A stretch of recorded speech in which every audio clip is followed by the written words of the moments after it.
I call it has had a personal plane crash in their life. Yeah. Whether maybe they've had cancer, maybe they've survived a car accident, maybe they've lost a loved one. Everybody's had something, but you're not the first person. There's other people that have got through it. All you got to do is model that.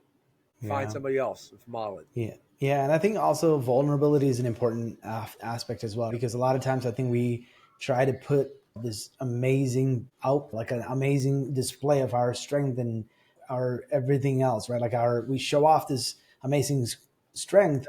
And then oftentimes we're creating a facade, right? We're trying to cover up everything else. And I think if you're open up and share with people, like you said, to that Bill, the mentor, and say, hey, I got no money. I'm trying to go have a date and I got to figure out how to take care of this girl. And then he's like, let me give you a couple of movie tickets, right? Because he understood your circumstance and then he was able to do that. But I think sometimes it's actually being that vulnerable enough to share. And that's true in leadership too. And that's true in seeking personal help in life. I was in a documentary a few years ago called Be Who You Are. And they came to Charlotte, they interviewed me, and then they interviewed a lot of other people. And I saw the premiere. And the people that were in that movie, that documentary, I would have never associated with. Never. It was the founder of Planned Parenthood, okay? Or the executive director of Planned Parenthood, okay? There were people who were transsexual. I've never been around that.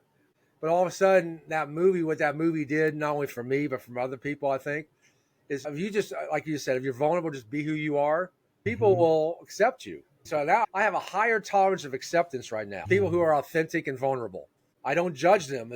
I have to admit, the biggest lesson, I tell people, the biggest lesson out of the Miracle on the Hudson was to be less judgmental.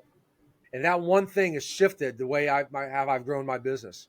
Now I find that I was pretty judgmental in the past. And I would judge people pretty quickly. And I was saying, if I could just change one thing, and I did that, is if I could do what Martin Luther King said, judge people by the content of their character, just do that. How would that change my life? And that's what happened.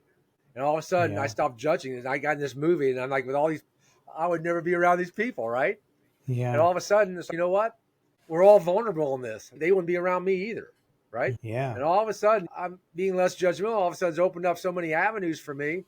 I've become such more vulnerable. And I found by being authentic, you get what you get, right? Yeah. You'll get what you get. Some people like it, some people don't like it. That's called life. To request a free marketing ROI audit, please visit oneims.com. If you enjoyed this video, please share it. To make sure you never miss an episode, please subscribe.